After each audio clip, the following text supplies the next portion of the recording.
नमस्कार दोस्तों, मैं आपका दोस्त अरविंद और आप देख रहे हैं अपना YouTube चैनल माइक्रो नागल। और आज के वीडियो में बात करने वाले हैं कि सोलर पैनल लगाते समय किन किन बातों का ध्यान रखना चाहिए। आज का वीडियो सभी के लिए बहुत ही इंफॉर्मेटिव और यूजफुल होने वाला है, क्योंकि सोलर पैनल लगाते समय बहुत से डाउट रहते हैं। जैसे सोलर पैनल की हाइट सरफेस से कितनी रहनी चाहिए, सोलर पैनल की डायरेक्शन क्या होनी चाहिए, सोलर पैनल को कितनी डिग्री के एंगल पर सेट करना चाहिए और क्या हमें फिक्स स्ट्रक्चर लगाना चाहिए या मूवमेंट करने वाला स्ट्रक्चर लगाना चाहिए। आज इन सभी भ्रम से, सभी डाउट से पर्दा हटने वाला है। तो सबसे पहले बात करेंगे कि सोलर पैनल लगाते समय किस एंगल पर हमें सोलर पैनल को सेटअप कराना चाहिए, क्योंकि सोलर पैनल का एंगल एक बहुत ही अहम मुद्दा है। और हमने देखा है कि लोग कंपास उठाए फिरते रहते हैं और फिर भी एंगल को सही नहीं रख पाते। अर्थ पर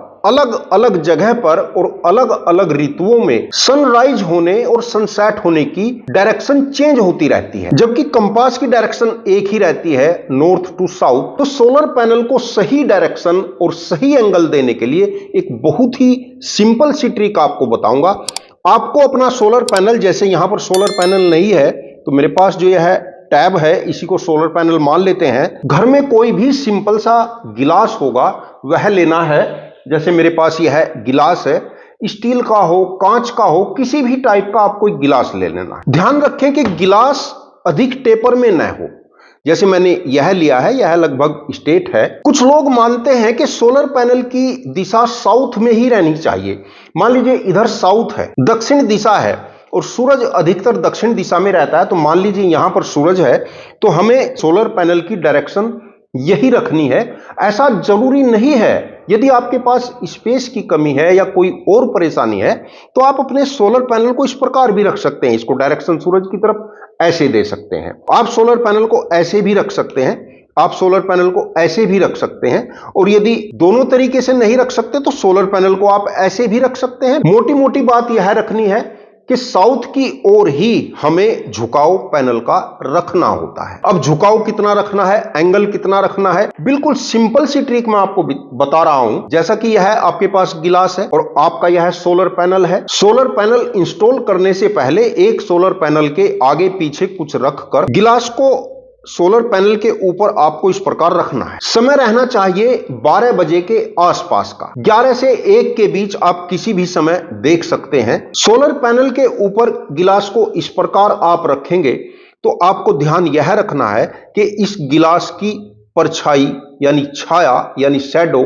किसी भी दिशा में नहीं जानी चाहिए, यानी कहीं पर भी इसकी शैडो नहीं होनी चाहिए। ऑटोमेटिक आपका एंगल सेट हो जाएगा। क्योंकि यदि आपका सोलर पैनल का एंगल गलत रहेगा, मान लीजिए इस प्रकार आप कर देंगे तो इस गिलास की परछाई इस साइड में आ जाएगी। और यदि आपकी डायरेक्शन गलत हो जाएगी तो आपके जो गिलास की परछाई है वह किसी और दिशा में चली जाएगी। गिलास को एक बार रखकर आपको नहीं छेड़ना है, केवल सोलर पैनल की डायरेक्शन को आपको बदलना है। तो सोलर पैनल की डायरेक्शन को इस प्रकार रख देना है कि गिलास की परछाई किसी भी दिशा में न रहे। तो समझ लीजिए कि आपके सोलर पैनल का एंगल बिल्कुल एक्यूरेट आया है। आपको किसी कंपास की बिल्कुल कोई आवश्यकता नहीं है, आपको किसी एंगल मेजरमेंट की कोई आवश्यकता नहीं है। सिर्फ यह ट्रिक आपके सोलर पैनल को 100% एक्यूरेट सेट करा देगा। लेकिन दोस्तों केवल इतना भी सफिशिएंट नहीं है, और भी कई बातें हैं जिनका हमें ध्यान रखना है। जैसे कुछ यूजर को टीन शेड पर ही अपने सोलर पैनल सेट करने होते हैं, तो वहां पर तो मजबूरी है, आप अपने एंगल को बिल्कुल एक्यूरेट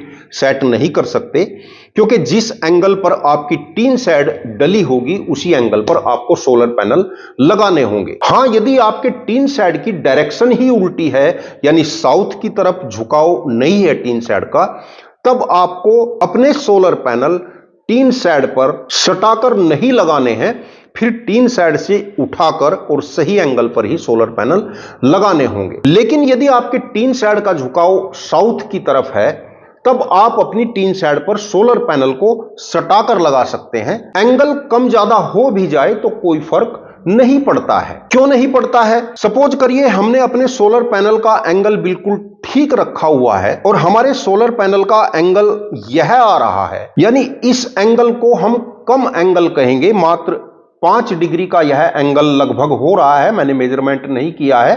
इस एंगल को हम कम एंगल मानते हैं और कुछ लोगों का मानना है कि यदि एंगल कम रखा जाता है तो सोलर पैनल एनर्जी का अधिक जनरेशन करता है। बिल्कुल ठीक है, क्योंकि गर्मियों के मौसम में सूर्य बिल्कुल हमारे सर के ऊपर रहता है, ऊर्ध्वाधर रहता है, तो जो सूरज से किरणें आएंगी ठीक लंबवत सोलर पैनल पर टकराएंगी और हमारा सोलर पैनल एनर्जी का अधिक जनरेशन करेगा। लेकिन गर्मियों के बाद सर्दियां भी आनी है, तो गर्मियों में तो हमारा सूरज ठीक ऊपर रहता है और जैसे ही सर्दियां होती हैं तो हमारे सूरज का एंगल इस प्रकार हो जाता है। तो यानी सर्दियों में जिस समय सूरज यहां पर होगा तो इस सोलर पैनल का एंगल उस समय हमारा सही नहीं रहेगा। यानी सर्दियों के मौसम में हमारे सोलर पैनल का एंगल क्या होना चाहिए? यह होना चाहिए, और यह एंगल लगभग 45 डिग्री के आसपास जा रहा है। तो यदि हम बिल्कुल एक्यूरेट एंगल रखना चाहते हैं तो हमें गर्मियों के मौसम में एंगल अलग रखना चाहिए और सर्दियों के मौसम में एंगल अलग रखना चाहिए, जो कि संभव नहीं है। इसके लिए मैं आपको बिल्कुल क्लियर बता देता हूं, सारी शंकाएं आपकी दूर कर देता हूं कि आप अपने सोलर पैनल का एंगल इस प्रकार रख लीजिए और चाहे इस प्रकार रख लीजिए। सोलर पैनल की एनर्जी पर ईयर के हिसाब से एवरेज यदि लगाएंगे तो कोई फर्क नहीं पड़ने वाला है, क्योंकि यदि एंगल इस प्रकार रख रहे हैं तो गर्मियों में एनर्जी का जनरेशन अधिक होगा लेकिन सर्दियों में कम होगा, और यदि इस प्रकार रख रहे हैं तो सर्दियों में एनर्जी का जनरेशन अधिक होगा, गर्मियों में थोड़ा कम हो जाएगा। एवरेज 1 साल का यदि आप देखेंगे तो एंगल चाहे आप ये रखिए चाहे ये रखिए, 1 साल का एवरेज वही आना है। हाँ, ऐसा तो नहीं है कि आप अपने सोलर पैनल को इस प्रकार रखोगे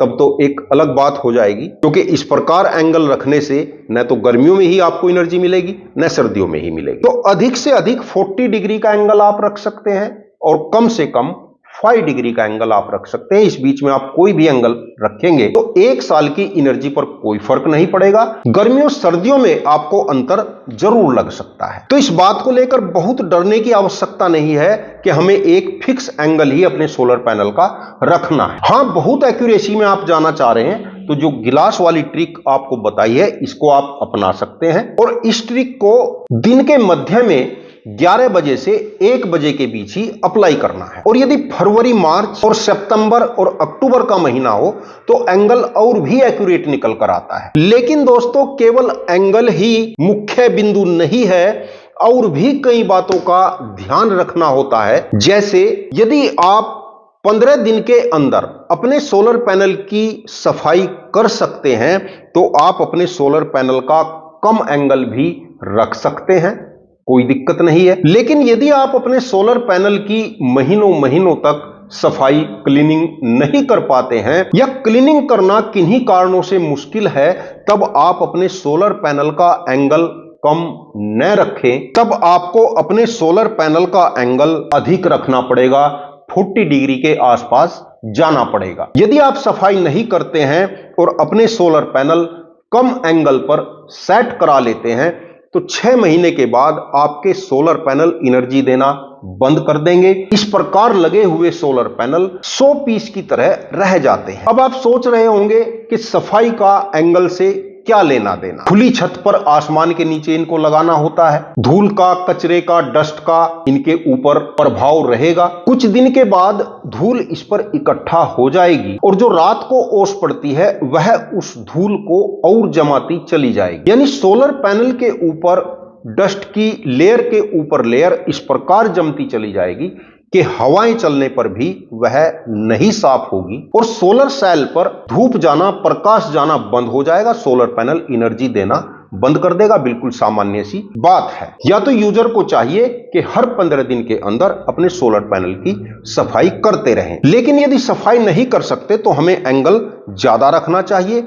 इसका हमें क्या लाभ होता है, क्योंकि डस्ट इस पर भी आएगी। अधिक एंगल होने के कारण अधिकतर डस्ट फिसलकर नीचे जाती रहेगी। इसके अलावा रात के समय जो ओस पड़ती है, तो यदि एंगल अधिक है तो ओस का पानी अधिक एंगल होने के कारण स्लिप होता रहेगा, जो इस पर जमी हुई डस्ट को भी अपने साथ नीचे ले जाता रहेगा और आपका सोलर पैनल ऑटोमेटिक डेली साफ होता रहेगा। और इस एंगल पर जमी हुई डस्ट अधिक देर नहीं रुक पाती, क्योंकि यदि हवाएं भी चलती हैं तो वह हवा के साथ भी लुढ़क कर नीचे चली जाती। तो हम सोलर पैनल का एंगल देखते हैं केवल इस नजरिए से कि एंपियर किस एंगल पर अधिक आ रहे हैं। सोलर पैनल इंस्टॉल करने वाले अधिकतर हमने देखे हैं कि सोलर पैनल को रखकर इसके वायर बैटरी से कनेक्ट करके उसमें मीटर डालकर उसको झुकाकर देखते रहते हैं कि किस एंगल पर एंपियर अधिक चले हैं, उसी एंगल पर उसको सेट कर देते हैं। जाहिर सी बात है कि यदि गर्मियों का मौसम है, सूरज बिल्कुल ऊपर है,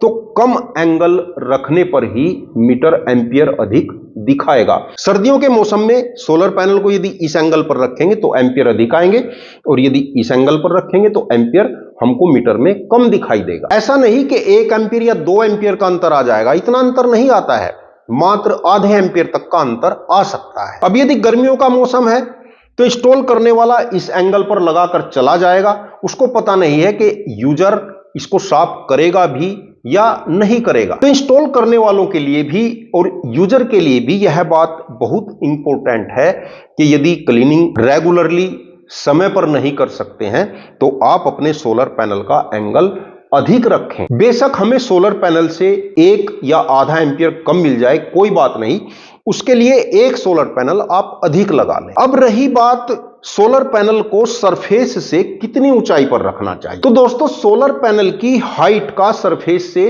कोई खास संबंध एंपियर से नहीं होता है। आप इसको अपनी छत पर मिलाकर लगा लें या अधिक उठाकर लगा लें, एंपियर पर कोई फर्क नहीं पड़ना।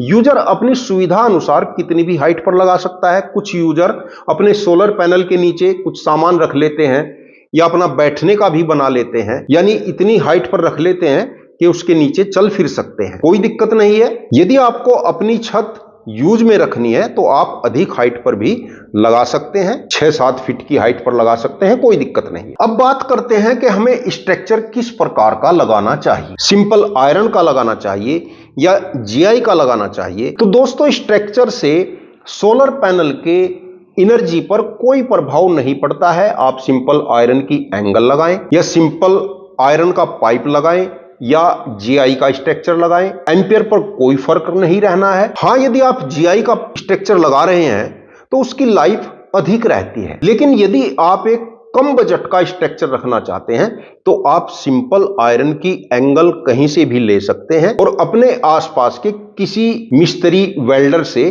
वेल्ड करा के अपनी छत पर सेट करा के सोलर पैनल सेट करा सकते हैं, कोई दिक्कत नहीं है। अन्यथा जीआई का स्ट्रक्चर बहुत सारी कंपनियां प्रॉपर अच्छे तरीके से बना रही हैं, जिसमें आप अपनी रिक्वायरमेंट के हिसाब से कम या ज्यादा हाइट रख सकते हैं, बड़े छोटे किसी भी प्रकार के सोलर पैनल लगा सकते हैं, उसी प्रकार वह स्ट्रक्चर सेट हो जाते हैं। कुछ लोगों का मानना है कि मूवमेंट करने वाला स्ट्रक्चर लगाना चाहिए, उससे सोलर पैनल एनर्जी का जनरेशन अधिक करते हैं। हाँ, यह बात भी सही है कि जो मूवमेंट करने वाले स्ट्रक्चर होते हैं, जैसे मान लीजिए यह सोलर पैनल है और हमने बहुत सारे सोलर पैनल इस साइड में लगा रखे हैं और 2-3 स्ट्रिंग इकट्ठी लगा रखी हैं, और यदि हम मूवमेंट करने वाला स्ट्रक्चर लगा लेते हैं तो वह क्या करता है, मान लीजिए सुबह के समय इधर से सूरज निकलता है और शाम को इस साइड में आकर छुपता है, तो वह स्ट्रक्चर सुबह के समय आपके सोलर पैनल के एंगल को इस प्रकार कर देगा, यानी सूरज की किरणें सीधे इस पर आएगी, और जब दोपहर को सूरज इधर आएगा तो इसका एंगल इधर कर देगा, डायरेक्शन इधर कर देगा, और शाम के समय जब सूरज इधर आएगा तो इस सोलर पैनल के स्ट्रक्चर का डायरेक्शन इस साइड में हो जाएगा। तो जाहिर सी बात है कि सूरज की तरफ ही सोलर पैनल का फेस रह रहा है तो एनर्जी का जनरेशन अधिक होगा, बहुत अधिक नहीं। ऐसा नहीं है कि 2 गुने का अंतर आ जाएगा। यदि आपका सोलर सिस्टम एक फिक्स स्ट्रक्चर पर मान लीजिए 20 एंपियर दे रहा है तो मूवमेंट करने वाले स्ट्रक्चर के साथ वह 21 या 22 एंपियर दे सकता है। ऐसा नहीं है कि 20 के 40 एंपियर हो जाएंगे, इतना अंतर नहीं आता है। लेकिन मूवमेंट करने वाले स्ट्रक्चर से हमें एंपियर तो ज्यादा मिल रहे हैं, एनर्जी तो ज्यादा मिल रही है, लेकिन उसके साथ कई सारी परेशानियां भी हैं। जैसे जो मूवमेंट करने वाले स्ट्रक्चर होते हैं उसको केवल एक पिलर पर ही रखा जाता है। जो फिक्स स्ट्रक्चर होते हैं इसके साथ तो हम बीच बीच में कई सारी सपोर्ट लगा लेते हैं और अपनी छत पर फार्सनर लगाकर उनको सेट कर लेते हैं, लेकिन जो मूवमेंट करने वाला स्ट्रक्चर होता है उसके साथ केवल एक ही पिलर लगाया जाता है और जितने भी आप सारे सोलर पैनल लगा रहे हैं उन सभी सोलर पैनल को इस एक पिलर के साथ ही अटैच करके सपोर्ट दी जाती है और फिर यह जो पिलर होता है यही मूवमेंट करता है पूरे स्ट्रक्चर को लेकर। तो यदि हमने पैनल बहुत ज्यादा लगा रखे हैं और एक पिलर पर हम उनको सेट कर रहे हैं केवल मूवमेंट कराने के लिए, तो एक तो हमारे स्ट्रक्चर की मजबूती कम रहेगी, आंधी तूफान में हमारा पूरा स्ट्रक्चर हिलता रहता है और हमें पूरा ही स्ट्रक्चर बहुत हैवी रखना पड़ता है, हैवी पाइप, हैवी एंगल रखने पड़ते हैं। तो जो हमारा फिक्स स्ट्रक्चर होता है उसके मुकाबले मूवमेंट करने वाला स्ट्रक्चर 3 से 4 गुना कॉस्टली पड़ता है। और जैसे मूवमेंट करने वाले स्ट्रक्चर के साथ हमारे सोलर पैनल एनर्जी का अधिक जनरेशन करते हैं, ऐसे ही पिलर के साथ जो मोटर लगा हुआ होता है वह मोटर भी सोलर पैनल की एनर्जी से ही चलता है, तो वह मोटर भी कुछ एनर्जी का कंजप्शन करता रहता है। तो दोस्तों, जहां तक मेरा अपना विचार है, मेरा अपना व्यक्तिगत विचार है कि यदि हम अधिक एम्पियर लेने के लिए मूवमेंट करने वाला बहुत महंगा स्ट्रक्चर लगा रहे हैं, उससे तो बेहतर है कि हम 1-2 सोलर पैनल अधिक लगा लें जिससे हमें एनर्जी अधिक मिल जाएगी और मूवमेंट करने वाले स्ट्रक्चर की कॉस्ट से कम ही कॉस्ट उन सोलर पैनल की पड़ेगी। और दोस्तों, बहुत सारे यूजर के कमेंट आते रहते हैं कि कितने वाट सोलर पैनल के लिए हमें किस प्रकार का वायर रखना चाहिए, कितने mm का वायर रखना चाहिए। यह भी मैं आपको अगली वीडियो में बताऊंगा क्योंकि यह वीडियो बहुत लंबा हो रहा है। यह वीडियो आपको कैसा लगा कमेंट करके जरूर बताना। चैनल को यदि अभी तक सब्सक्राइब नहीं किया तो प्लीज चैनल को सब्सक्राइब करके बेल आइकन का बटन जरूर दबा लेना। वीडियो देखने के लिए आपका बहुत बहुत धन्यवाद। नमस्कार दोस्तों।